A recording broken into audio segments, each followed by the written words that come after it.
Why do you do these things? I don't understand why you do these things. Don't lie to me! I don't want to hurt you. I only want to talk to you, okay? Yeah, you can trust me. You know you can.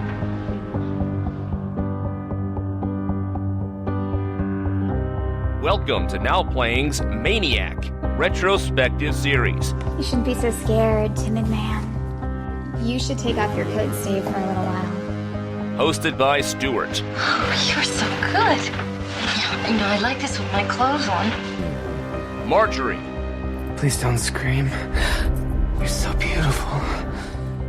And Arnie. Why did you need those other men? They didn't love you. I did. I loved you. I needed you. There were so many men. This podcast will contain detailed plot spoilers and harsh language. You think they don't know? They do. I heard it, and I know. Listener discretion is advised. I told you not to go out tonight, didn't I? Every time you go out, this kind of thing happens.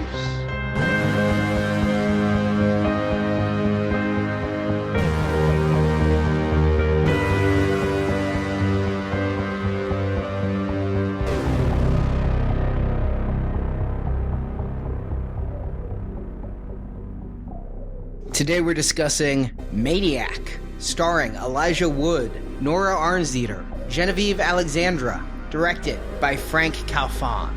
Don't look so horrified. Just relax. It's me, Arnie, co-host of Now Playing. Stuart in LA? And Marjorie. Well, I think I need to just issue a correction on something I said on the last show, where I said this film will be totally different than the 1980 Maniac, the same only in title. Well, they take big risks, but content-wise, there's a lot of callbacks. But you cannot say that they just redo it. I mean, I note 3 huge gambles that they take in doing this, not the least of which, Joe Spinell, big guy, character actor, creepy just by looking at him, replaced with a Hobbit? I mean, come on. I mean, Elijah Wood as a killer, not unprecedented. He did it in Sin City. But I think that if, you were going to hang a horror movie on any actor in 2012, he would be on the bottom of your choices. Well, let's kind of walk through all of the choices here. First, why remake Maniac? I didn't think it carried that big of a name that this is one you dig out of the archives and license to remake. I don't know why they did it. Stuart, in your research of the bonus materials and things, is there any why this film? The French love it. We'd have to start with Alexandre Aja, who is a pretty noted horror figure at this point. I don't know that we've ever covered him before, but he's racked up a real name for himself in about a decade's time. High Tension is the one that I know, the French lesbian slasher. I think we know him best from Piranha 3D. He directed it. Didn't see that. And the remake of The Hills Have Eyes, which was pretty good. Yeah, didn't see that either. Yeah, and Mirrors with Kiefer Sutherland. Didn't see that.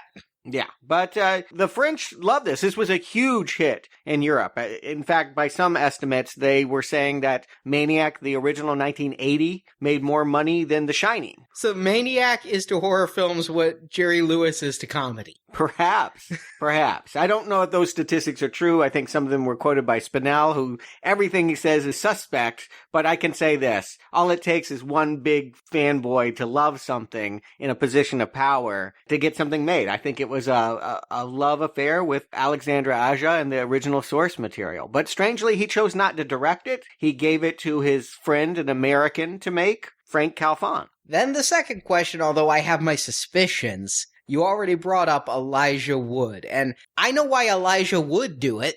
I mean, you called him a Hobbit. I think everyone calls him a Hobbit, and I imagine he's trying to show his range and do a horror film to not be a Hobbit. Yeah, show that he can do other things, but it is counterintuitive casting. Yeah, the opposite of Joe Spinell. And again, I think that's the way to go. If you're going to remake something, do it in a big different way. I love the idea of taking a casting and turning it on its head. Yeah, who would think Elijah Wood? And it's very much going back to Psycho like we did with the first Maniac movie. You think Anthony Perkins, he's a very kind man, very unassuming.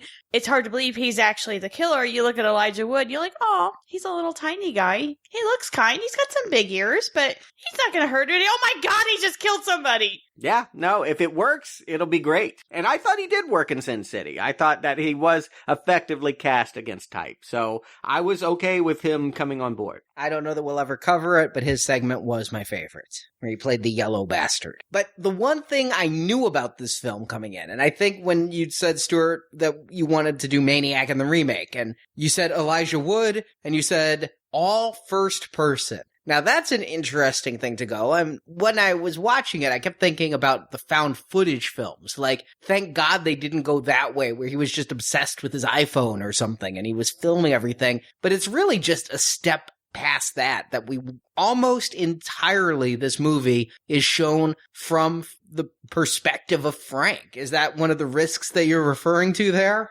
Definitely. And I don't think almost entirely. I think 100% of everything we see is through his optics. I've only seen this done twice before. In all of the movies I've ever watched, I can think of two films where it wasn't just, oh yeah, a cameraman and they've got to have a reason to keep grabbing the camera and taking it through the story. No, the camera is a character, and essentially that puts the audience in the story as the person. There was a 1947 Philip Marlowe movie called Lady in the Lake. Wasn't very good. And then there was 2009's incredible mindfuck, Enter the Void, which is, I actually think, where they got the idea to do this. It was a European production by Gaspar Noé, in which we see first person a drug dealer, OD, leave his body and then try to reincarnate. And it is psychedelic to the max. It's an incredible film, kind of dumb, kind of annoying, and way too long, and yet I'll probably never forget it. I hadn't seen a first-person film entirely, I can't think of anyway. Like you say, it's always grab the camera or something like that, wear a GoPro or something. But it's not uncommon to start in a killer's POV. The original Maniac, I thought it ripped off Halloween. We didn't talk about it, but we start the very first kill when we're seeing Frank watch those people on the beach. It's a first-person perspective. Took me right back to the opening shot of Halloween, where we're seeing the opening kill through the eyes of little young boy Michael Myers. So seeing it for a few shots, a few scenes, the opening of a horror film, that I'm used to. Seeing it for the entire movie, I wasn't sure how it would work. I wasn't sure if this was going to be real time, like one of those movies where it takes 100 minutes to run and it takes place in 100 minutes. They don't hold to it. It is not all one shot or anything like that. They're more than willing to cut and keep it feeling cinematic. Even though we're always in his point of view, I'd say we're 98% his point of view. You say 100, we'll talk about the couple times we're not. But there's fades, there's montages, there's cuts. We aren't in real time. They aren't limiting themselves to being able to pull off this performance where every scene must never cut or anything like that, which I think aids it and not feeling as gimmicky. It actually feels like a movie versus found footage, which feels like I grabbed a camera. Right. But other risk involving this is the fact that this is video and it's slick and is set in sunny California, Los Angeles, 2012. That feels entirely different than having grainy 16 millimeter in New York in 1980. You might be able to do all of the plot points of the original movie, but you're not going to have the same feeling. 100% of what was so effective, and the reason why I gave it the Green Arrow last week, was it was such an ugly, provocative film. Here, they're going for beauty. Yeah, I actually really liked that because the movie I had watched before this remake, the movie I'd seen immediately before, was the original Maniac. And man, I was like, I forgot what high def looks like. I forgot that movies could look this good on my screen. I mean, just the crispness. I like the aesthetic of this. I like the color that comes through. The last movie was so desaturated. This one, I think, just has an amazing high def look to it that I love. I'm more into it. I know, Stuart, you like grain, you like grit. I like slick. I like colorful. This meets my aesthetic. And I think it's just how we think of LA. It's been a trend lately. I've seen a lot of movies that fetishize, give it that 80s Michael Mann vibe. I don't know if you guys saw the movie Drive, or recently there was a movie called The Guest, or Jake Gyllenhaal had one where he was Nightcrawler, the photographer. They really like to characterize now these noir movies to look like they were Manhunter or something from the 80s. And it's funny you say that, because I actually thought the opening score to this was taken from Miami Vice. No, yeah, it's a thing. Yeah, if you see Drive, it was a movie that came out the year before they made this. They're clearly channeling that. So why don't you give them the plot again? Well, I say it's a lot the same, but strangely my plot summary's a bit longer here. There is more story going on. A serial killer is on the loose in Los Angeles. An unknown stalker is killing women and removing their scalps. Police are investigating, but don't know that the killer is just Frank, an unassuming man in his early 30s. Frank leads a fairly quiet life, running the mannequin restoration shop he inherited when his mother died. But anytime Frank gets a sexual urge, it turns homicidal. A hookup from a dating site seems to be going well. I mean, his dick's in her mouth. That's usually a good sign.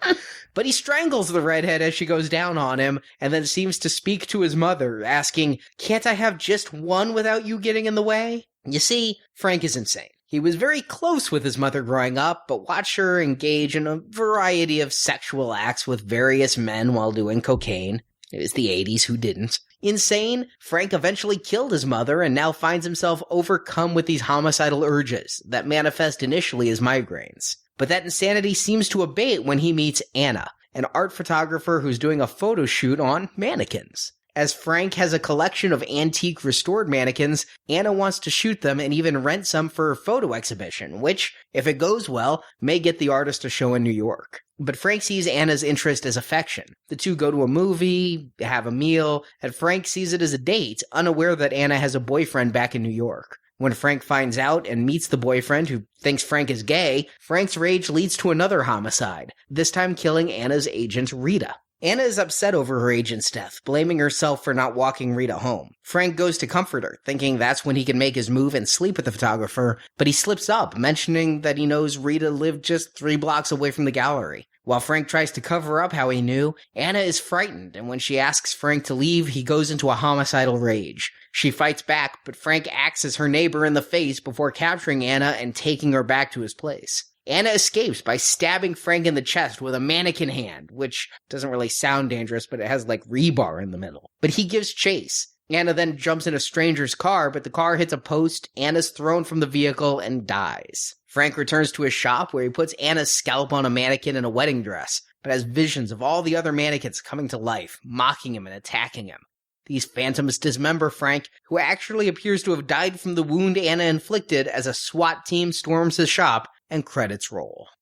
So the opening starts, we're in Frank's point of view, and he's stalking some nameless woman. And you're not sure if it's New York and if she's a hooker. This is something very common to anyone that has gone out to the club scene in Los Angeles. Seeing those girls come out of the club in those impractical shoes, that can only be downtown LA. A neighborhood that has really changed since I've moved here. In the last 10 years, I gotta say, downtown used to be a place that unless you worked there, you didn't go, and now has become kind of a scene. It is kind of filled with these kinds of party places that they look like storefronts to fast food restaurants, but you find out it's some trendy place. Yeah, I didn't think they were hookers. I knew they were coming out of a club. I didn't know what city it was in, but I was immediately trying to get used to this point of view of Frank. And it is Frank being played by Elijah Wood here. He even calls back to the old Frank. We hear a little bit of the groaning and moaning and the breathing, but he stalks her back to her apartment. She sees him, he's in a car, she starts to run, but he gets to her apartment. He's like, I know where you live, it's okay. So he gets to the apartment before she does.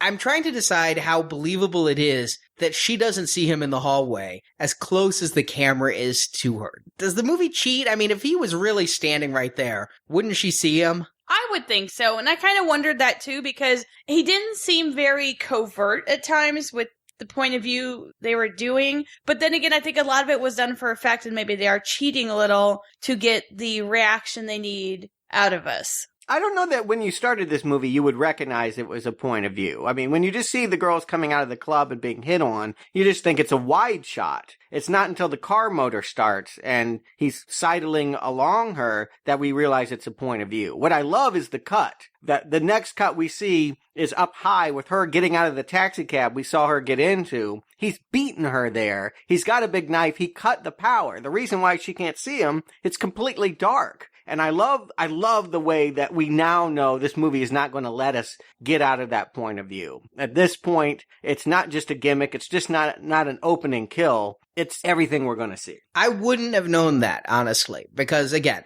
Halloween is my go-to. We're in that first person point of view for the entire first kill. And this first kill of poor Judy is astounding. But they've cut, though. I mean, that didn't surprise you that he went from outside the club to on the fire escape and that it was still him, that we can hear her coming up. She's on her cell phone, of course, blabbering on, and we can hear her coming up the stairs, and he's just looking down the railing watching her. No, that didn't shock me. I'm glad they didn't go real time and we're not watching him drive there, but I still wouldn't have known the whole movie was going to be first person had you not told me until after the opening kill. If they still were doing first person after the first death, which is when it stopped for Halloween, then I'd know it's going to continue. But right now, this could just be like the first Maniac. It's first person until the first throat is slit. So no, the cut, I was just glad they were cutting, because I was very curious. I mean, I'd known for a year this was all first person. I was wanting to know how found footage it was going to feel. It doesn't feel at all found footage, thank God. But yeah, Judy, she doesn't even make it in her apartment. That was a tremendous kill, though. The knife through the throat. I didn't see it coming. It's a CGI effect. It's obviously one. Well, yeah, they didn't really kill somebody, Arnie. Well, it's not a practical, is what I'm saying. It's mostly practical. They had a knife stub, and they stuck her throat with it, and then they CGI'd the knife. We can see it through her mouth, cutting off her vocal cords. That's the CGI part. But the rest of it, the scalping, I mean, it's done right there in front of us. All practical makeup effects. Oh, I didn't know that the scalping was practical. I thought that was CGI too. Now, again, I said last show, I didn't think this would be a remake of Maniac. I just thought it'd be a killer movie. So when he kills her, I'm like, oh my God, that is brutal. A knife through the chin. I mean, that takes some strength. It takes some force. It takes some crazy. No, there's no bone there. Feel it. And to see it through the mouth. But then when he scalps her, I'm like, holy shit. They're really going with the stuff Frank did last movie. He scalps her. He goes back. He puts it on a mannequin. That was more shocking to me than anything you're talking about with the cutting and the first-person photography, was that they're really going with the same Frank, the same mommy issues, the same scalping, and the same mannequins. And they're not going to cheat on the gore. This movie, I think, was released unrated, and it feels just as bloody and violent. Different kind of violence. A different feeling when you watch it, but just as thick in red stuff here. Want to point out, Elijah Wood is on the set of this movie every day. Even though we only see him when we catch him in a mirror here and there, he is always just off frame by the cameraman. They were actually literally tied together giving his performance. He usually plays one of the hands in any given scene. That because there's a cameraman in between, someone else had to be an Elijah double and be the other hand. And Elijah said it was fun to play this part because he'd have to realize, like this opening scene,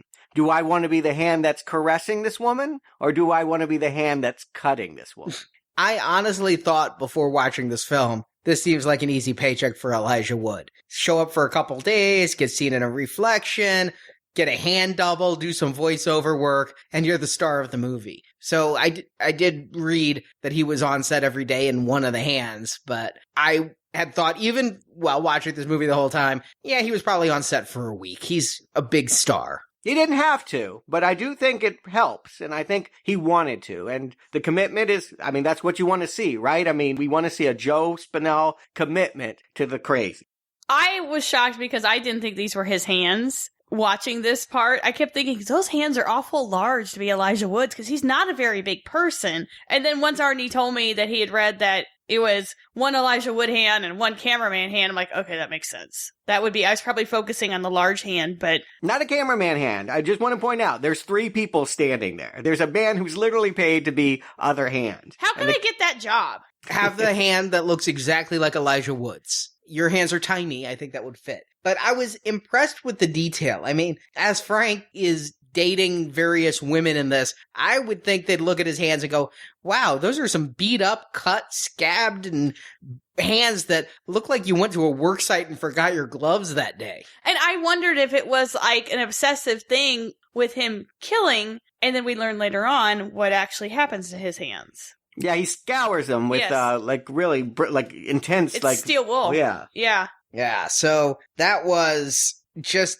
a hell of an opening. And I'm like, wow, it's obviously a very different kill than a couple on the beach. Being in California, they very clearly could have gone that way. They decided to go with the clubbing girl, but very different. And then instantly, the next scene, he's online on a dating site trying to find a woman. And that's where he got Judy. We realized that that's all that he's been doing. That Judy's profile is up. Click. We're done with Judy. Let's find another one. Let's see what Red Lucy 86 has. So, did Judy know him? Did they date and that's how he knows where she lives? Or was he just stalking her from the site? I mean, that is something never explained that I kind of wonder about. Yeah, but I mean, in this day and age, with so many people posting so much personal information, it wouldn't be so hard to stalk anybody with a Facebook profile and a couple other things. I just take it to mean whether they ever went on a date before or not, he had been connected to her through a online dating site. And so that's his modus operandi in this film. But yes, Cupid's Rejects, not a real site. But I would think that a dating site, as the Craigslist killer did learn, the numerous Craigslist killers, is that it's not a good place to find your victims. You need to find them the old-fashioned way without technology. Yeah, they trace your IPs. I would think that the police would be able to find him quicker, especially when it's made very clear that's how he's doing his killing with poor Red Lucy. Yeah, and here, it's worth pointing out, she wants to see his picture. He doesn't have one on his profile. He sends a real one. He actually goes, and it's the first time we're realizing it's Elijah Wood. If you hadn't seen the credits, that is the first image we have of the actor's face is a picture he's sending of himself after scanning through a whole database full of them. Yeah, it's a minor thing, but I love when movies take real photos of actors from their childhood and things, and you can tell that's the person, and you saw young Elijah, teenage Elijah, and then... I really do like that, too. He was adorable as a little kid, with those big eyes. I think he's got the good son in there. He had done a thriller before with Macaulay Culkin as the killer. That's right. Yeah, I remember that movie. That one with the tree, where he's in the tree. That was a big scene in that movie. They're clever here. They make a lot of allusions to other thrillers that have come since Maniac. And obviously, I think we're going to be talking about Silence of the Lambs next, once he gets Red Lucy home and she breaks out the vinyl. Oh, Goodbye Horses. I got giddy when that song just started. It's just like 2 notes of it, and I'm like, I'd fuck me. They were worried it was a little too on the nose, but they said people laugh, and I certainly laughed. I mean, you know where it's going. You knew where it was going anyway. But yeah, for her to invite that comparison, yeah, it was quite something. And unlike the last movie, where I really felt no attachment to what was going on other than just general revulsion at humanity at large, I am so into this movie. I think it's partly the way that it's filmed, you are there feeling about it. But when they're up in that room and she's starting to take off her clothes and all of that, I'm feeling for her, and I'm feeling like Frank too. It's quite a thing to have this perspective. I see what they're going for here. I think it's really effective to ask us to be the killer. I'm into this movie. I knew by this kill, I was really into this movie. And again, the suspense kind of going for it, because unlike Frank the last time, where he's telling the hooker not to take off her clothes, here he seems more than game to let her take off her clothes, and he's laying on the bed. I love that she had a full mirror above her bed so we can see Elijah Wood there. Not that I ever really wanted to watch Elijah Wood get blown, but I get to kind of see that. He looks not unlike Joe Spinell did with that hooker. I mean, I feel like this is a recreation of that hotel hooker scene, and that he looks kind of petrified, just lying there, not really moving, not really into it. Yeah, he had a horrified look on his face. Like, I can't believe I'm doing this. It just did not look comfortable for him. No. But I can't say at any point in this movie that I ever felt like I was in his head. I was always watching him third person on the screen. This did not make me the killer the way a first-person shooter makes me the shooter. I never had that feel with it because of the cuts, because of the cinematic feel to it. Now, when the camera would stalk someone, I'd feel worried for them, but I never felt more into it because I was seeing through the eyes of a killer. I disagree. When this choking is happening, I mean, wow, it's intense, first and foremost. It's the last time she was still screaming all the way until she was dead. I'm like, obviously he's not choking her hard enough as she's able to make noise. Here, this choking feels real. It feels like I am choking someone to death. I never had that feeling. So you can disagree, but I mean, I never had that way. I did not feel it either. In fact, I never once thought this was like a killer point of view for us, like the audience is a killer. I just thought it was an interesting take because obviously he has mental problems and he's not right or else he wouldn't be doing this. But I just like the way they did it and they showed him very sparingly. And all the times they showed him, if you look, it's when he's under duress and uncomfortable. That's the only time you saw the camera actually do a shot of him. I just always felt like the killer was off screen, and that made it more mysterious to me. Not seeing his face made me not know what would happen next. Whereas if I saw an actor there and he was seething and, making faces when the victim wasn't looking at him, it would telegraph things more. But no, I never once felt like I was the killer. See, I definitely did, and I feel like it was a more honest depiction, honestly. I mean, if you're watching a slasher movie, chances are you do want to empathize with the killer. You do want to get off on doing it. So this movie is going to give that to you in a way few do. I think that is ballsy, and I think when we have Red Lucy's death here, it's a stunner. And I love the fact that he really makes sure that the mannequin has her properties. I mean, she gets the lip ring, and when he takes that scalp home and puts it on, he's got a staple gun this time. He doesn't go with hammer and nails. I think that was a smart upgrade from the original. I liked one immense detail. Flies. Yes! He's constantly spraying the mannequins with Raid because flies are attracted to the dead flesh. And man, it's kind of weird that he poses his mannequins in lesbian poses, but then sprays them with Raid. At first, I thought the mannequins were being bad, and he was punishing them by spraying them with Raid. But then he was. That is what's happening. No, he's spraying them with Raid because the flies are interrupting the lesbian hotness. I didn't take it that way. Yeah, he's constantly spraying the flies with the Raid. He brings Red Lucy home to meet his wife, who is in bed. They're both mannequins, but occasionally they're played by real actresses. And then he's interrupted by Anna, who is outside his store in the sunlight trying to peek underneath the grate. She wants to take pictures of the mannequins in the storefront, and they have their little dialogue. And after she points out the fact that he's got lipstick on his face and all of that, and she tries to get a peek at his bedroom, he goes back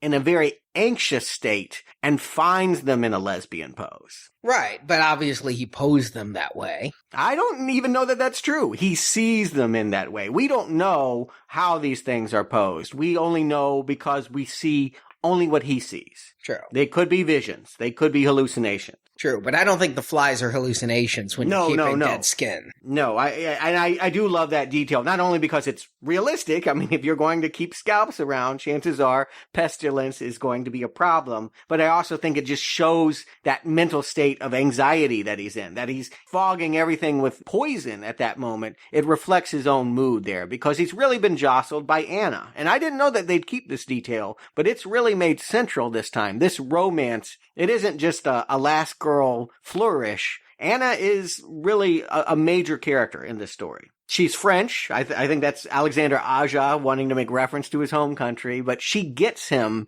in a way that nobody else in the world does. It's kind of what I picked up off last week with that character, is that she snapped a photo of Joe Spinell and saw Joe Spinell when everyone else ignored him. Here, she in her own work, brings mannequins to life. And they bond over these mannequins in his storefront in a way that makes me believe they could have a relationship. But don't you find the fact that he's a mannequin restoration specialist just, like, adds to the creepiness of him? Well, certainly everyone else does. They think something is off about him, and I think so many people want to write him off as gay or odd, and boys that play with dolls, something's wrong. I think culturally we have that stereotype. Well, and then, when he is in his van with Red Lucy, you can see the hands swinging in the back of the van. There's a very brief scene, and you're like, what the hell are those hands? And then it makes sense when you see him with Anna and the mannequins out front with the restoration.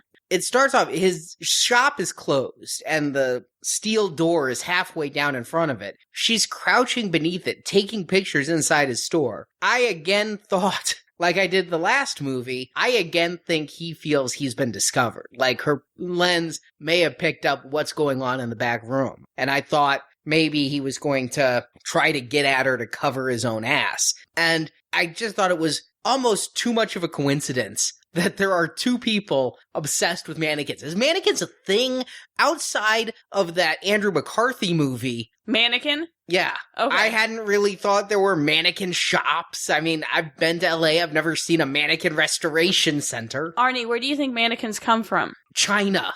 Someone has to make them, but downtown LA really is a thriving arts community. There's a lot of people that bought lofts and a lot of people that make art projects that live in that area. It has a bohemian kind of Manhattan-y vibe. Back when Manhattan was affordable for artists, I don't think it has that vibe anymore. Oddly enough, I think that, yes, downtown LA is more like New York in the 1980s than Manhattan in 2012 is. But yeah, my sense is that, yeah, she's just an art freak out taking pictures of mannequins in every store window. She happened to be at his. And because he's so good with them, she recognizes his artistic quality and he recognizes her. She wants to borrow some. She says, I'll be a good mother to them. And I think that's a trigger for him. Yeah, we've started seeing flashbacks, something the last movie didn't give us at all. Flashbacks of Frank with his mother, combing her hair and all kinds of stuff there. So I do get the feeling we're going to get more of that background, more of his mommy issues in this. But the motivation's mostly the same. An oversexed mother who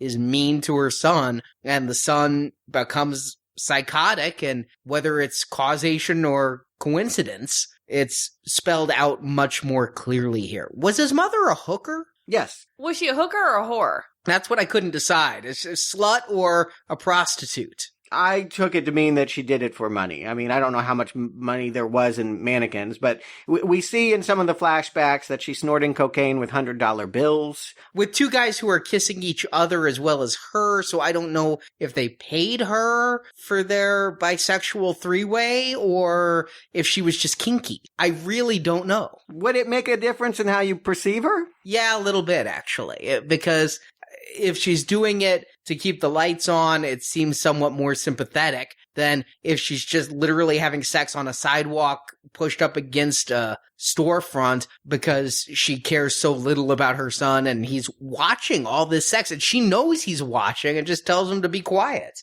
Yeah, I mean, keep in mind, these aren't flashbacks. They are memories. We see them as flashbacks, but we know because he steps outside himself. Anytime he's in a dream state, he can see himself. He can see himself as a boy in these scenes. They have an actor playing young Frank, watching all of this debased behavior here. His memory is that she preferred other men to him and that he wanted her love. That's the dime store psychology for why he's doing it. It's very much the same as last time. It's just more illustrated in this film, but I don't think it's a bit different. It's exactly the same. Yeah, the reasons are, but I get more out of it through the flashbacks and seeing the mother's sexual ways and see why he would associate sex with bad things and being punished. And to jump to the end, we see him strangle his mother the way he strangles Red Lucy. Yeah, this movie is written.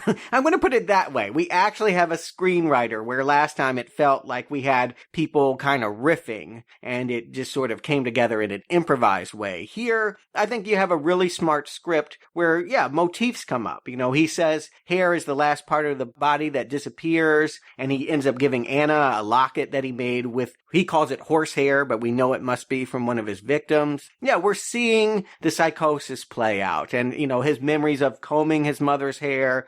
There's someone here that is making more connections for us to look at. The screenwriter is doing his job. But can't go too long without a kill, and so we get our most, in my mind, horror movie feeling kill outside of the plot of the movie kill, other than the very first one. I mean, it's just so random that he goes from this scene with Anna and the mannequins, and now he's following a gymnast doing some kind of scarf dance. I don't know what you call that. I've seen it in burlesque shows where people hang from the roof in like a sheet. Yeah, it's some kind of acrobatics. I don't know what it's called either, but there are clubs in downtown LA I've been in where all of a sudden women are dropping from the ceiling and doing this. Yes, it's a very nouveau thing people are doing in nightclub acts and dances like that. But when he's driving around LA, she was the jogger. Was it the same actress? I believe so. It looked very similar. I think he has a similar type, though. I mean, that's the thing, is that the police reports are running, and they're saying that it's Caucasian women from 20 to 30 years old here. I think he has a type. It could all be his mother, right? I mean, to him, he's just looking for a woman that looks like his mother here. I couldn't tell the difference, but yeah, she's close enough. He sees her in the window. The fact that she can do those tricks probably brings some unwanted attention to herself as well. I figured he was a completist. He had a redhead. He is dating a blonde. Let's, bring a brunette into it. That'd be why you would do it, right? You gotta have one of all. But I gotta say, I love this setup because when we jump, and I love the editing in this movie, but when we jump, we're inside the closet watching her naked at the mirror. How many times have we seen this in a horror movie, except it's the victim hiding in the closet, hoping that the killer doesn't find them? Here it's the reverse. We have the woman who thinks she hears something is coming towards the closet. We know when she opens those doors, she's going to get stuck just like Judy. And I had the same reaction that I have when, Laurie Strode is in the closet hiding from Michael Myers. I had that same, don't open the closet feel, but I was like, don't open the closet or he'll kill you. And before, I'm like, don't open the closet or you'll kill her. So I still don't think I was feeling for him. I was feeling for her. But knowing where he was, seeing through the slats, gave it such a creepy feel. And it's a nice throwback to have her start to be kind of aware of his presence in the LA train station. I feel like that was a throwback to the last one. Yes. They're really going for that old one. And the random kill there, the kill of the nurse just coming out of her job, was in the subway station. Here, this dancer's just coming out of her practice gig. And where's he going to chase her? The subway. And it's the LA subway, so obviously it's completely deserted. I've ridden it, and I gotta say, yeah, it does feel like this. Sometimes you will ride it, and there'll only be 6 other people on the platform, and where do they go once you start moving around? This is very realistic, I gotta say. The way that this train is depicted, I love these callbacks. It's making me feel like, yeah, this is a really studied movie that took the best ideas or images from the last movie and is reworking them in clever ways. I wouldn't have thought that we were going to get a callback to the nurse, and they don't do it fully. She doesn't run to the bathroom. By calling us back to the train, we think that she's going to run to the bathroom. No, she runs to the parking lot. Yeah, and it's really interesting because she's booking it in heels, makes a classic horror movie mistake because she goes into a parking lot with a fence around it that is locked, so not good for her right there. But this is the only kill in the entire 2 movies that kind of just, my stomach went, oh boy. And maybe it's just because of where it was, but he sliced her Achilles tendon to get her down, and that was just...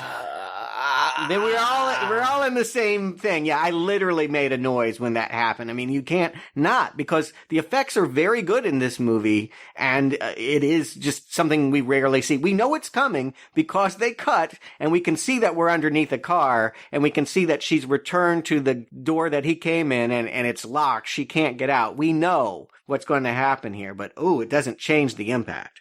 And the fact that when he slices it, the way her leg moves off of her heel, off of her high heels, is just gut-sickeningly inducing feeling. There are 2 moments of this movie that literally nauseated me. The first was in Red Lucy's apartment when he pukes. That is just... I don't do well with puke. Oh, that was horrible. The second is this Achilles tendon cut. Oh my lord, because just such a way to turn her completely helpless. You can't run when that happens. She can barely crawl. And the way the ankle bends, the way she falls, she can't kick. She's in just agony. And they keep her ankle at a weird angle after that point. It is just... whew. This gets even more heightened. I literally am jumping off the couch and cheering. Yes, me, the one that wants to side with this poor woman, this dancer who at best will never dance again, and at worst is going to be the next scalp. When he gets on top of her and slicing and scalping her, and suddenly the camera is pulling away and he is seeing himself do it. Stroke of genius. That's what you think is going on, is he's seeing himself do it? I honestly think it was the film cheating. Like, we want to see it. No! This is the best scene in the whole movie. It is incredible. The dissociation has been literally visualized. You could do all the psychobabble you want. By doing it this way, we get it, and it's amazing. You think that's what it is a dissociative effect, and Yes. not just the film feeling we need to see his face as he's having an orgasm. He is coming while he does this. No, and I get it, and I am too. I mean, I'm with this killer. I'm loving this savagery. I am so into this scene. And then, icing on top of icing, he takes the scalp, walks over to the car, and we see his reflection in it, and it's the poster from the original movie. You saw it. Yes, that's something that I picked up on, and I'm just like, oh crap. Genius. This scene is genius. I love this movie at this point. I didn't take it as the dissociation, the psychological reasons, but I did like the scene, and Elijah works very well as this maniacal killer. I think he's faking an orgasm there. I mean, the way he shudders, the way he shivers, the face he makes as he is killing her. I think we are making it overt that it's sexual. And I like that we pull out. It happens one other time too, but that we get to see him do it. Dissociation, that's a good possible reason for it. I can now see that, whereas before I just thought that the filmmakers weren't comfortable just constantly showing us the deaths in first person. Give him some credit. These guys are smart. Aja is doing lots of clever callbacks and moves here. He put the poster in here. He's pulling these callbacks here. He didn't just make a mistake or do something just because it would be cool. He's definitely aware and in control of what's going on here. And I love the next scene. How do you follow up a scene like that? He's sculpting breasts on a fake mannequin, and Anna is taking pictures of it. I mean, just the editing and juxtaposition in this movie, it's great. Every scene becomes more delicious than the next. And he's making critical serial killer mistakes, though, here again, because he's allowing himself to be photographed, and he's going to end up in an art show. And he's lending mannequins for the art show, which are very interesting because they're faceless. By her request. Yes. To be fair, normally I think he wants them to have a face. He wants them to be real. What we end up finding out is that basically this is his way of preserving people, that he doesn't want to be abandoned. His mother abandoned him. So the way to keep her and everyone else that he loves, quote unquote, in his life is to turn them into a mannequin. I love the fact that the reason she wanted the faceless mannequins was to project her face onto them. I'm like, that is such like a fetish. For him, he has been taking these women who he sexualizes and turning them into real mannequins. Now this real woman is turning herself into mannequins. I figure he's going to totally get off on that. But she's not available. This is a brilliant flourish. They've been teasing this for a while. She asked him, they were on a lunch date in MacArthur Park, and she asked him, what does your girlfriend feel about all of this? Because she saw him earlier and he had lipstick smeared on him. He just figured that your girlfriend is in the back room, not your bloody mannequins are in the back room. But that sets off his migraines. You know, anytime you ask about his personal relationship, it sets off his mania here. She has a boyfriend she hasn't mentioned. She just presumes that they're platonic friends. But she thinks nothing of going to a movie date with him and then saying, want to meet my boyfriend afterwards for a drink. But this is a deal breaker. I'm wondering at this point, is Frank going to kill Jason? And I thought that this was really cruel of her, and it's a very cruel trick, because she led him on this entire way, and you really thought he was kind of developing something with her like he was in the original movie with Anna, they were going on dates until he got the headache like he does with Anna here in the park. And it was not a nice twist, but interesting because, like you, I thought for sure her boyfriend was going to get it. Yeah, I think she's honestly using him. He didn't want to rent the mannequins. He says he likes to find them good homes, which is when she says she'll be an adoptive mother. Not just a mother, but an adoptive mother.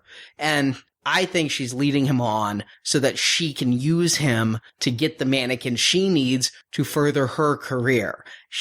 You don't go out for food. You don't go walking in the park and feeding the ducks and go to a nighttime movie with a guy. And then after all that go, want to meet my boyfriend? That's just kind of a shitty thing to do. See, but we're all seeing it from his perspective. To him, this is romance. To her, it's creative collaboration. Her boyfriend's into music. She doesn't do music. Here's somebody who can understand her art. I totally get how she could just be into Frank because they're into the same ideas as artists. I don't see that she was leading him on and manipulating for the mannequins. I guess that's a possible reading, but my take on it is that he overreacted. She assumed he had girlfriends, and other people assume he's gay. They had no idea that he had this obsession with Anna. You didn't take the what does your girlfriend think as a feeling out to see if he has indeed a girlfriend or something like that. I am seeing it from Frank's point of view. I am influenced by the thoughts of the previous movie, but I thought they were dating. It's not collaborative to go sit by the ducks and to go see a movie. There was, I thought it was romance as well. Dr. Caligari, you take a date to see the 1919 silent horror movie, Cabinet of Dr. Caligari? I wouldn't do that to anyone. I've seen that movie. I'd not recommend. I like the movie, but it is a product of its time. I love that they come out of it and she's like, I thought the girl would be dead at the end. I mean, they're obviously playing on how this movie is going to end. And then he says, but it's a happy ending because they all end up in the mental institution. To him, being with Anna in a mental institution would be a happy way for all of this to end. I wondered if that is how it would end. I wondered how it would all go based upon that scene. I wondered how much they were foreshadowing. But I knew she was the last girl, not only because of last week's movie, but because of how this one's playing. So I knew she was going to live. I was wrong. But when she said, I thought the girl would die at the end, I thought she was saying she thought she would die at the end. Yep.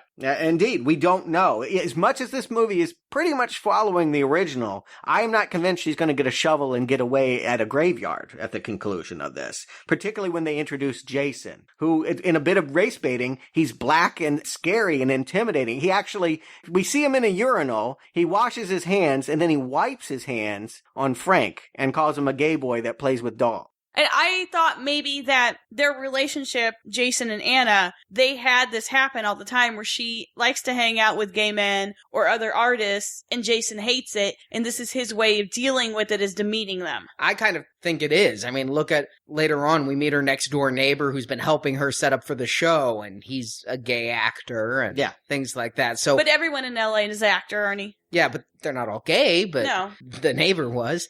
And I think that might have been the case. It's just he's used to talking down to those people. I'm kind of surprised that, I guess because of the lipstick, Anna never thought Frank was gay. That would have been a different reading, is if Anna had thought Frank was gay the whole time and then they were just hanging out like friends in that way. But because she knew he would have had a girlfriend or had the lipstick or whatever, I still do think she was leading him on. And this, I think for sure Jason's going to get it, right? I mean, that just seems like the way to go. But Frank, he might be afraid. We talked about it in depth last week about men attacking men versus men attacking women. He channels his rage to an old woman who's equally insulting, I might add, Rita, keeping the name of the person met at a photo shoot, in this case a photo exhibition. Anna's agent is now Rita, and she's I did laugh out loud though when she's like, I have another artist I represent who likes to smash useless things. Maybe he can have your mannequins. Yeah,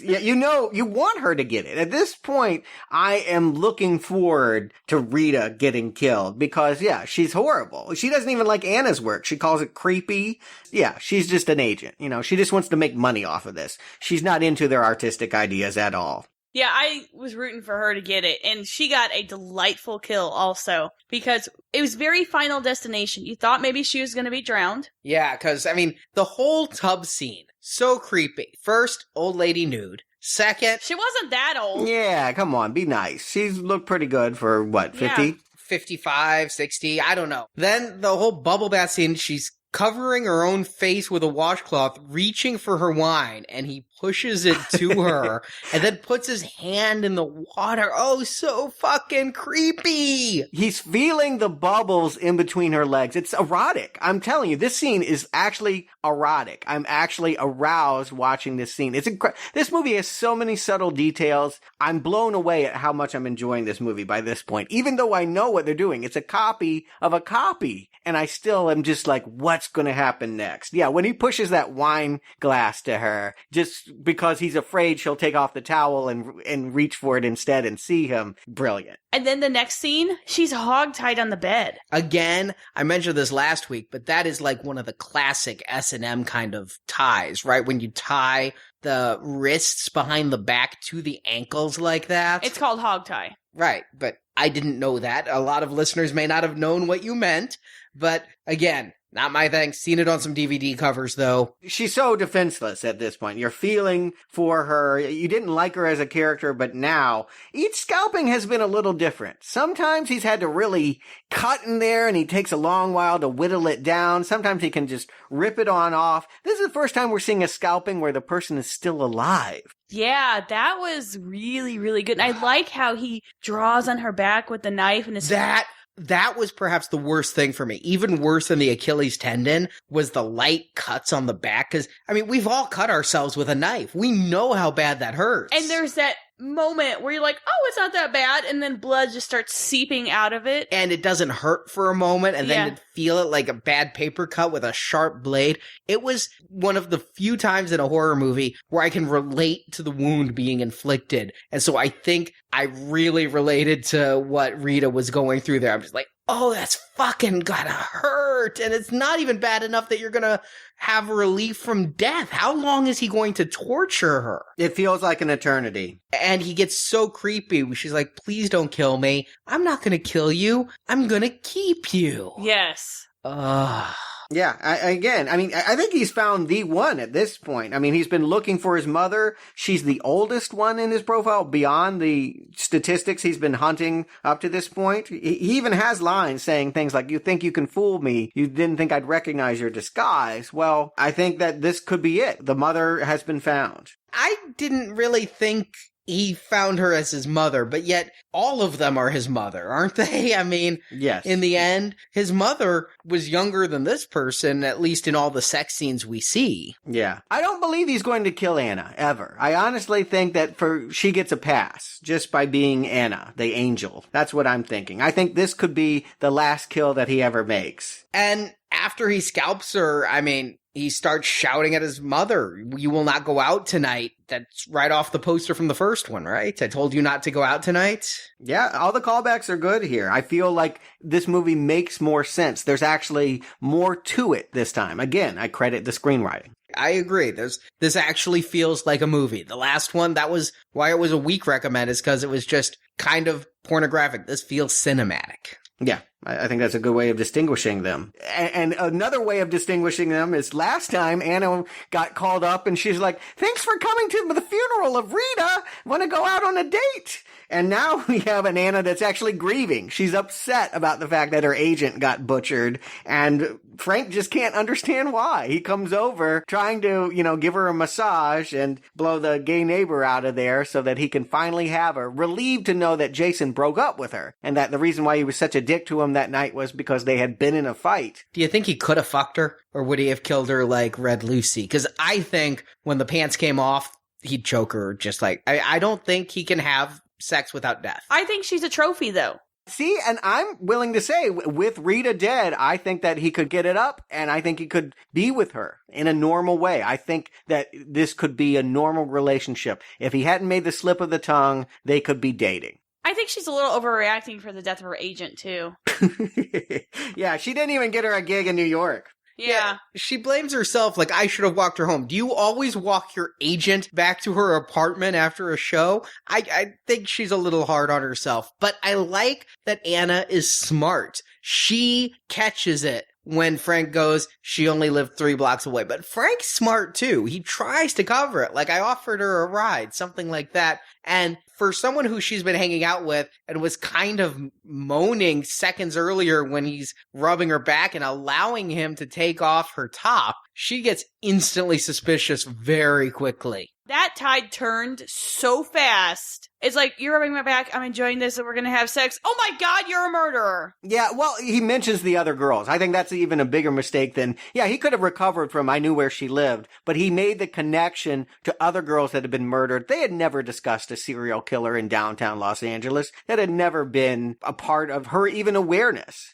We know because he pays attention to the headlines. I don't think she does. And so for him to make that link, yeah, you would realize pretty soon you wouldn't want a back rub anymore, at the very least. I do think that the jump, as much as it seems to be, and again, we're saying Frank's perspective, but as much as it's in the media, I don't think that leap was too much to make. But then again, I'm not remembering off the top of my head, no pun intended, if Frank knew she was scalped. I mean, Frank knew, but did Anna know that Rita was killed and scalped, killed by a serial killer, or just that someone was waiting for her in her apartment? Because the other thing, I think Frank has a airtight alibi, because what Anna says is someone was in her apartment while the show was going on and killed her when she got back. So since everyone saw Frank at the show, why would anyone think it's Frank? But we're getting to the end of the movie. Anna's gotta get suspicious, and she plays it pretty smart. I mean, she asks him to leave, and when he won't, I think that confirms everything. They might have, if he had gone, okay, I don't know what your problem is, gone home and given her a phone call, it might have worked, but he doesn't think normally, and I love the camera work. I mean, she is pleading with him, she's afraid. He's staring at her tits. Yeah. And there's some good fight choreography here too. I mean, they position the camera in a way like she gets thrown back through tables and he's knocked down. I mean, it's interesting to see a fight in which one of the people duking it out is the camera. She breaks the curse of the female in horror movies because she was smart enough to grab a knife, and she just goes to town on him too. Stabs him through the hand. Yeah. Ah. Like calling back to his first kill when he stabbed through the chin. Just, That is Elijah's hand. He insisted on being the stabbed hand at that point. This was a good fight scene, though, too. With her being drugged through the glass. She had the knife for a while. She managed to get a good stab in. The neighbor, when Martin comes in and he gets the hatchet to the face and you think he's dead. Oh, how is he not dead? Well, it's just your jaw. Yeah, basically he just got a wider smile. He's got the commercial tomorrow. He booked his first national for toothpaste. He'll look great.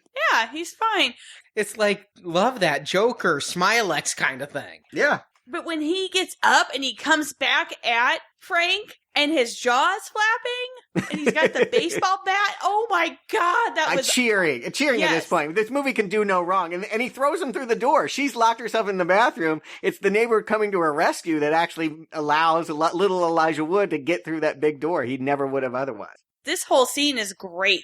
So intense. The first person isn't adding to it for me because there's a lot of cutting. It's jumping around a lot. I think they have to for all the action they're doing. But man, am I so wondering what's going to happen to Frank, what's going to happen to Anna. And I was shocked she didn't get away. He bags her. Yeah, well, the shower curtain, psycho callback there.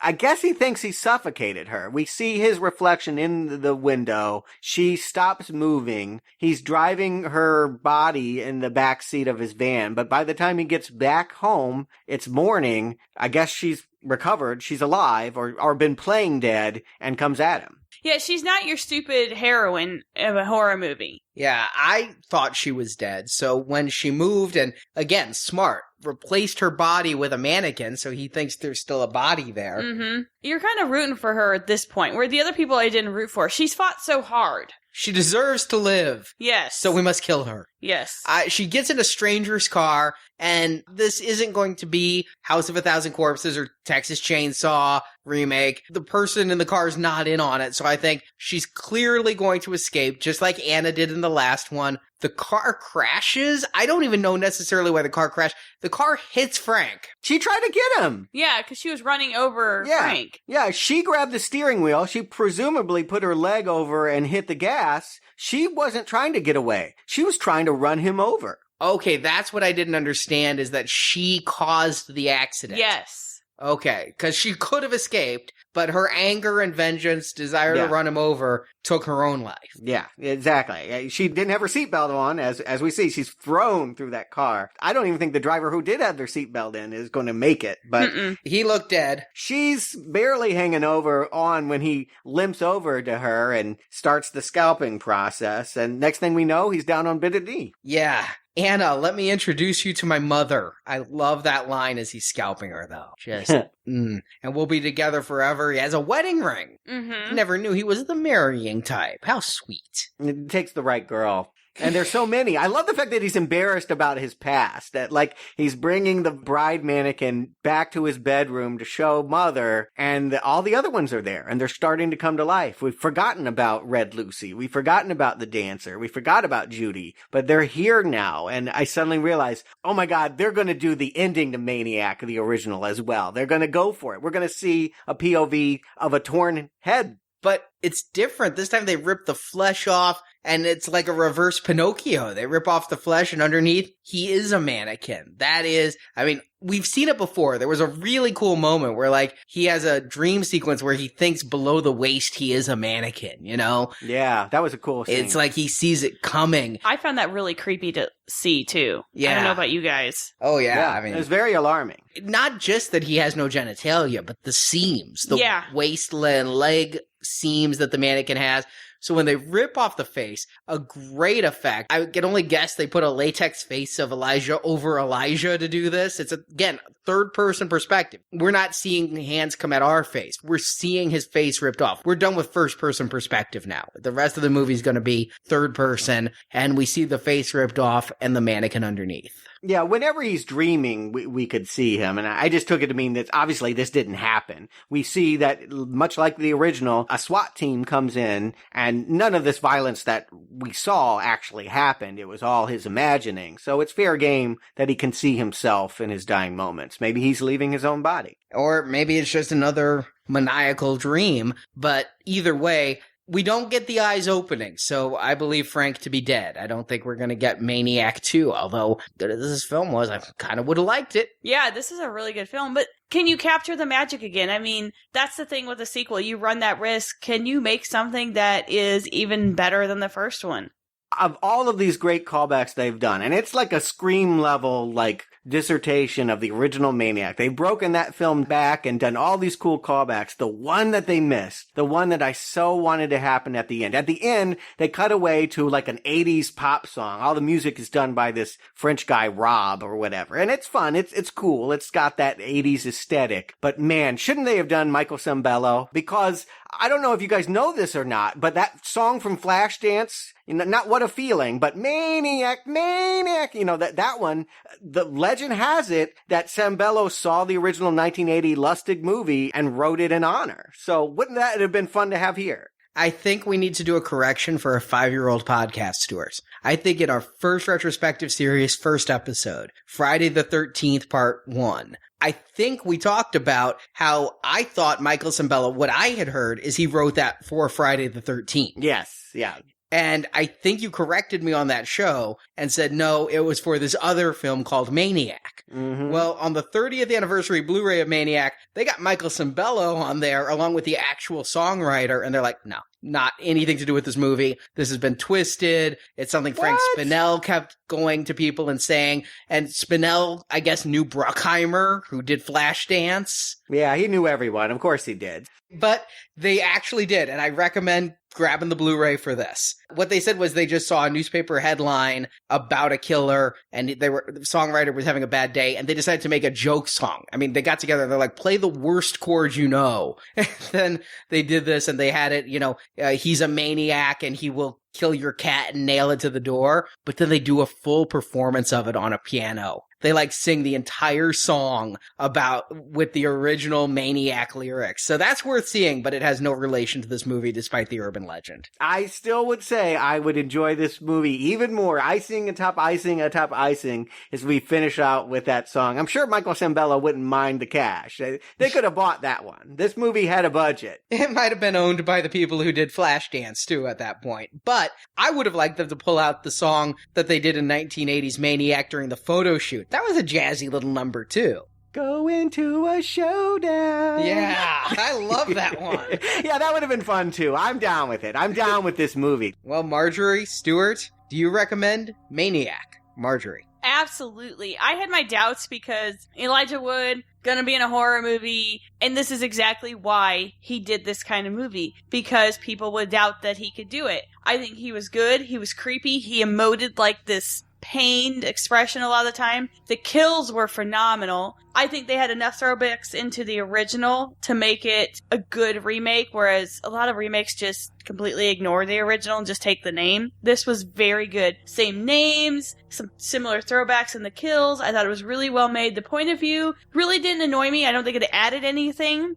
But it was kind of neat that you didn't actually see Frank head on until, like, way into the movie, so that was kind of fun. But I do recommend this. I think it's great. It's a great psychological horror movie. Stewart.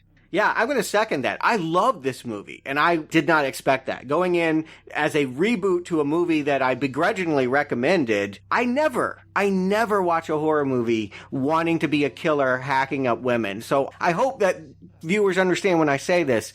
I adored being in this perspective. I thought it was great fun to allow myself to be a maniac. And I think this movie visually captures that in a way few do. I think it's got great gore. It's got good performances. It's got a real cleverness to the way that it unfolds. You never quite know what's happening, even if you know the original. I think if you love the original, you're going to like this. And I think, yeah, if you're skeptical of a Hobbit with a knife, you're going to be really surprised at how effective this movie really is. It's a high recommend. Honestly, this may be up there with the best slashers I've ever seen.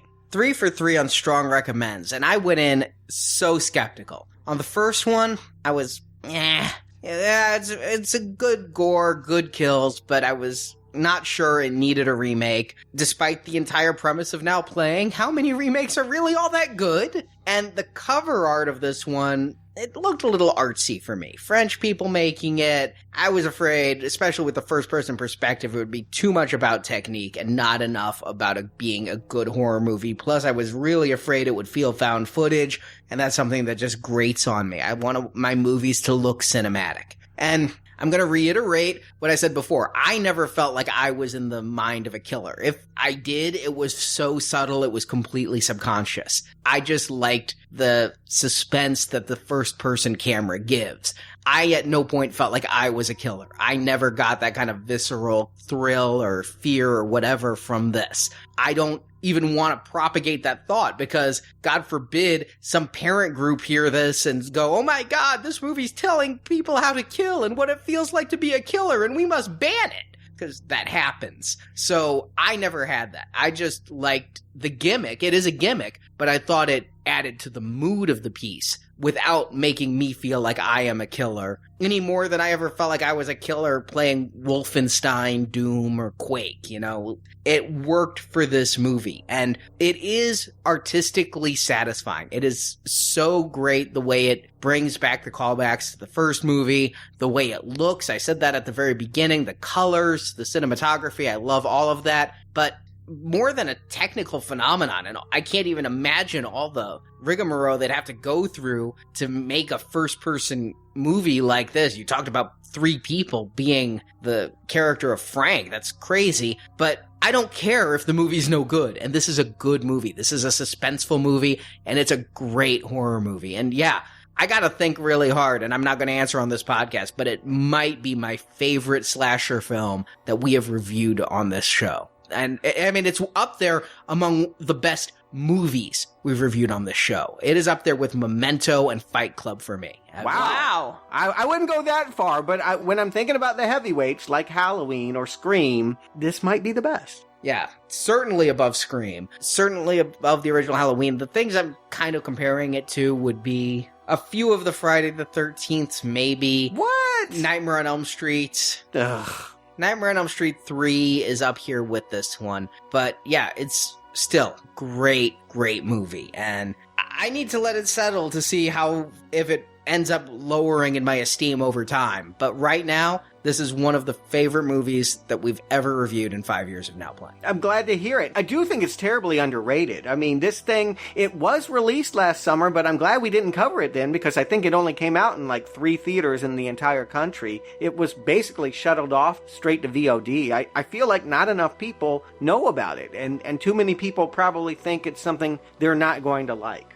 I know for a fact that's the case, because there have been a handful of listeners who are like, you promised Maniac last year. Why haven't you done it yet? And it didn't get video release in time for us to do the shows. We did Insidious instead. And now that when they finally start coming out, some listeners are like, why haven't you done it? But when we announced it, it seems like a lot more listeners are like, why are you doing it? We didn't care. Well, I'm so glad that those few listeners, and we always listen to our listeners when they say what they want us to review. It was maybe 5 people who said, why didn't you do Maniac? Such a small percentage, but enough for me to say, when we had 2 weeks on the schedule, let's go back and do Maniac. Thank you, you 5 listeners, because you've introduced me to one of my all-time favorite horror films now, plus another one that I just really will enjoy going back to, and more just people who like horror films, having them react to what Tom Savini did there. I'll certainly have that as a movie to watch the reactions of other people as they watch it. Here's the thing, I don't know that I would go back and watch that original 80s one again. It upset me so much that I don't know what mood I would need to be in order to want to do that to myself again. But this second one, that's entertainment. The first one, it's just potent. Yeah, I don't know that I'd rewatch the first one. Maybe around Halloween I could see myself rewatching it, just because I always dig out horror movies then, and that one could go into the rotation for its level of gore. But when I'd mostly bring it out is to show it to somebody who hadn't seen it, so I could watch them watch it. But that is it for Maniac. Next week, let's change up the tone a little bit. Let's do a Rat Pack film. Yeah, a little something more holiday appropriate. The party that is Ocean's 11. I do feel like, yeah, whether it's Frank Sinatra and the gang or George Clooney in New Hollywood, it's all about having a good time in the next 4 weeks of Now Playing when we cover Ocean's 11 1960, Ocean's 11 2001, Ocean's 12, and Ocean's 13. Yeah, that takes us into the new year. And in the new year, you will not be able to get our current Donation Drive podcast. The Donation Drive ends December 31st. So if you have been excited for The Hobbit Battle of the Five Armies, that review will be coming next week for silver and platinum level donors, ending our Lord of the Rings retrospective series. 6 very long Peter Jackson films, although I almost feel like we'll have to do an addendum when the even longer cut of Battle of the Five Armies comes out.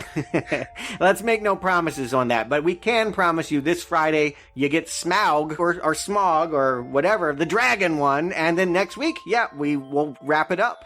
For a silver level donation, you get reviews of the 6 Peter Jackson films. That's $15 or more. For a platinum level donation, you get those 6 plus the 3 bonus Hobbit animated reviews. All your money goes into making this show the best it can be, so we thank you in advance for your support. Also, for the platinum level donors, you get the 7 Leprechaun films, which you could also get just with a $15 gold donation if you don't want to hear us talk Hobbit. But how could you not want to hear us talk more Elijah Wood after reviewing Maniac and find out if we thought he was as good of a Hobbit as he is a killer? A bit different audience, but I like the fact that Elijah can straddle the different. So, Marjorie, Stewart, thank you for joining me, and I gotta stop or they'll take you away from me.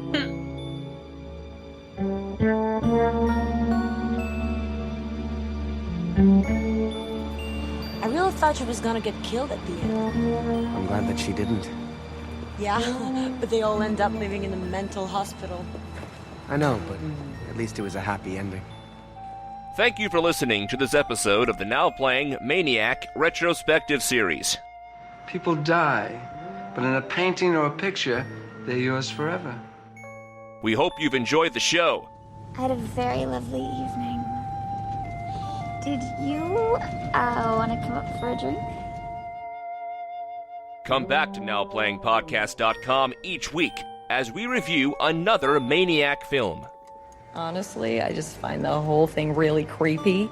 In the NowPlayingPodcast.com archives, you can find many more reviews of series such as G.I. Joe, Transformers, Tron, Terminator, Star Trek, Spider-Man, The Avengers, and more.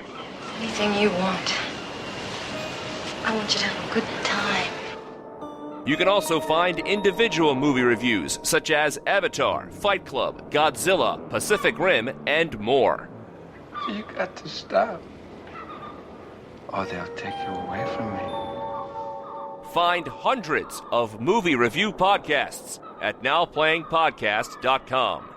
No kidding. You'll be there. Yes, and so will 5 million other guys. Support from listeners like you help keep Now Playing operating. It's not all for art's sake, you know. You can find a link to donate using PayPal at the bottom of our website, NowPlayingPodcast.com. Could you give me a hand? Yeah, sure. What do you need? A hand behind you. Now Playing's Maniac retrospective series is edited by Arnie. Stop looking at me. Focus on your work. Now Playing credit narration by Brock. You talking to me? I'm talking to you. The film discussed in this podcast is the property of its original copyright holders, and no infringement is intended. Now Playing Podcast is not affiliated with the makers or distributors of these films. Now promise me you won't tell. The opinions expressed on Now Playing are those of the individual hosts and may not reflect the opinion of Venganza Media Incorporated. And you knew they didn't love you. Not like I loved you. Not like me. Now Playing is a Venganza Media production. Copyright 2014. All rights reserved, and no part of this show may be reproduced, repurposed, or redistributed without the written permission of Venganza Media Incorporated. I'm just gonna ask you to leave now. Please. Being alone isn't going to help you. Believe me. I know. They don't know when to stop. They never know when to stop. That's why they have to be stopped. It is, you're right. You're right. But not like that. Not that way. Please. They'll take you away from me. You have to be careful. You have to listen to me. We can't live like this. I have to go out.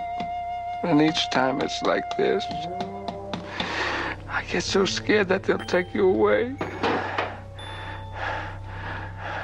But they won't, if you do what I say. They won't take you away, not ever. Not ever, I swear. Not ever.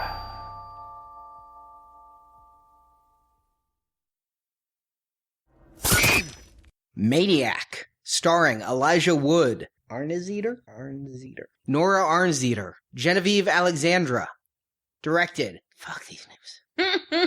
By Frank. Is it Frank? Yeah, Frank Calfon. Calfon. Franck.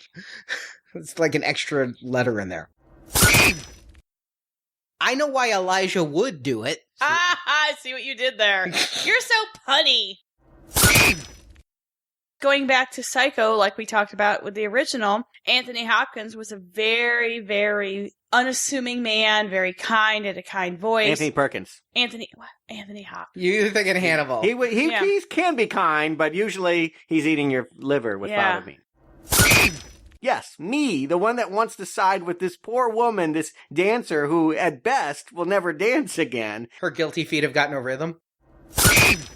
That is Elijah's hand. He insisted on being the stabbed hand at that point. Was he also the hand that rubbed up Red Lucy? No, actually, it's the cameraman. Maxime got to do all of that. He was like, yeah, he's Italian. He's a professional. Oh, they're going to do the ending from the original Mannequin too. The one with Herman's head? They're going to do the ending to the they're also going to do the ending to the original Mannequin. Fuck. Kim Cattrall's going to come out. Starship's going to play. Nothing's going to stop him now. Tears are in my eyes. That's when I realized, oh, they're going to do the ending to Mannequin. Maniac! Yeah. That's when stop laughing. Sorry, third time's a laugh buster. That's when I realized...